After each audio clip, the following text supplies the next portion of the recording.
on everyone? Happy Monday. I hope you guys all had an amazing weekend, but I'm going to go ahead and break down my trades and let you guys know exactly how it went for me today. So let's jump right into today's video.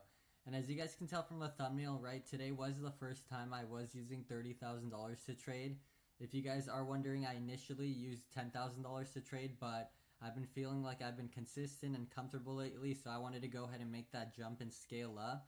Right, but I'm not going to be very cocky about it or arrogant about it. If I see this week didn't really play out, the way I was expecting it to, then I am not going to be afraid to scale down and practice some more, right? I'm not really trying to impress anyone, right? I'm just trying to look out for myself and my best interest. So I just wanted to make you guys aware of that. But as far as how the day ended up playing out, my account was down $20 on the day, right? And as you guys can see, as far as how I did day trading wise, I only traded SQQQ and TQQQ. I was up $31 on SQs and $41 on TQs. So I literally finished up a little over $70 today, right? With $30,000, that's pretty much nothing, right? Pretty much a break-even day. But I'm going to go ahead and explain to you guys, my thought process and what led to my mistakes and my winners. But these are all my filled orders. As you guys can see, I took way too many trades. Definitely over-traded today. Started trading at 6:30 just as usual, and I didn't stop until 10:30, right? So I really, didn't have the most productive day, right? It took me 4 hours to pretty much end break even, but I'm just going to go ahead and explain exactly what I saw going on. So heading into pre-market, I saw that the NASDAQ was trading sideways, right? Pretty much just trading between the top and the middle VWAP. It ended up, heading into market open, pushing up, right? And as we approached the top VWAP, well, right on market open, we saw this thing start to trade all over the place. This thing would push up, sell off, push back up, sell off, push back up, sell off. So it was a really big battle between the bears and the bulls, but ultimately the bulls ended up winning, right? This thing ended up pushing up. And once it broke these resistance areas, I really started to get into TQs, but I wasn't really trying, to try my luck with TQs today. And the reason for that is, I thought that overall the NASDAQ is a bit more overextended. As you guys can see, if I zoom out on the bigger time frames, the NASDAQ typically traded between around these support areas and these resistance areas. So now that we did break above it, right, we were looking pretty overextended, right? Like we were due for some form of correction. And so that's why I wasn't trying, to necessarily make it or break it with TQs today. And that's why I was very cautious with it, right? I ended up missing this huge run, but that was very unfortunate. And, a big mistake that I made that I want you guys to actually learn from is, although I had the right idea that this thing was potentially overextended and could pull back, I consistently tried to time where the top was for SQQ, or where the top of the market was, right? And potentially try to get into SQQQ. And literally, I continuously did that.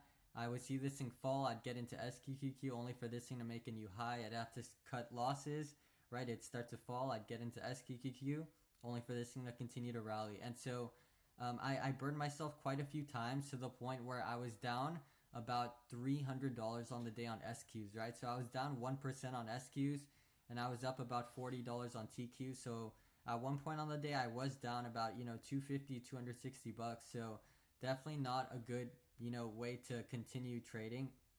And, the big mistake I made was, as I mentioned, I continuously tried to time where this thing was going to eventually end up selling off.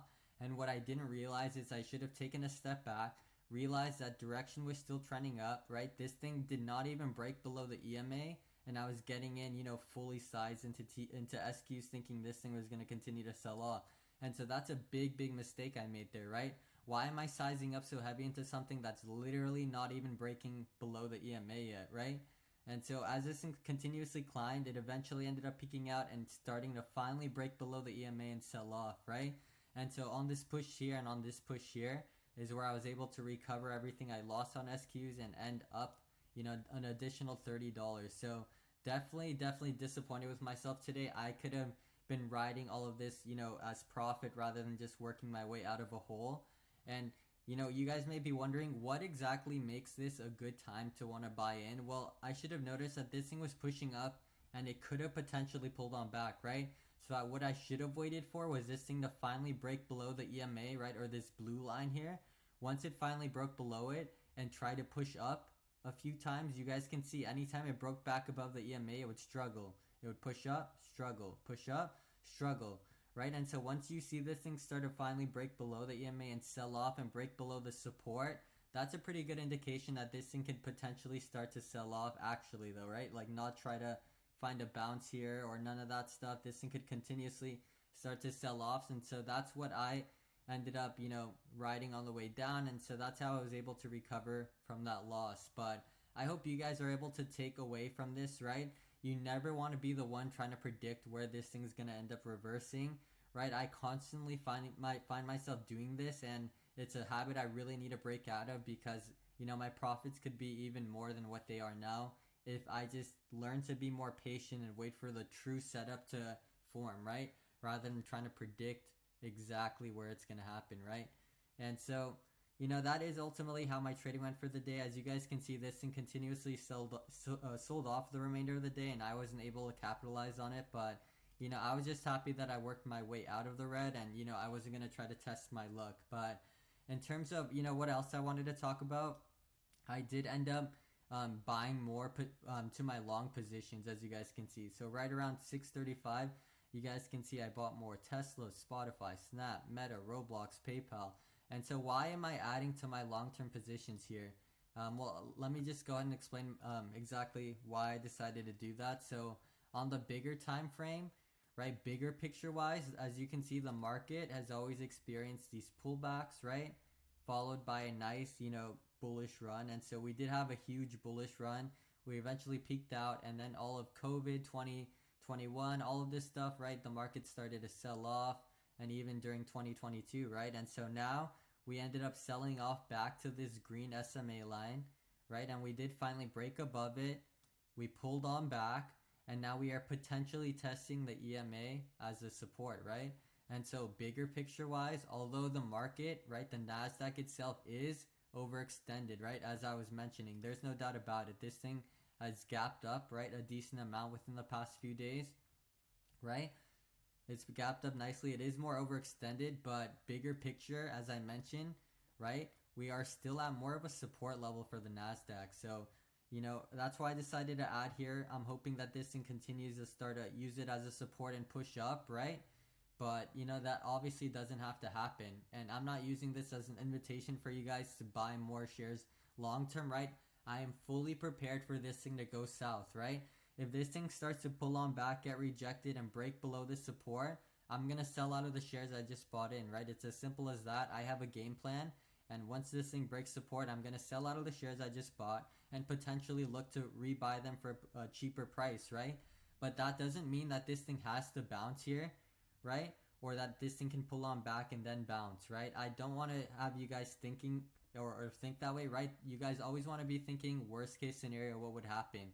And this thing, if it ended up breaking support, it could pull on back and end up breaking this support even and forming a new low for the NASDAQ, right?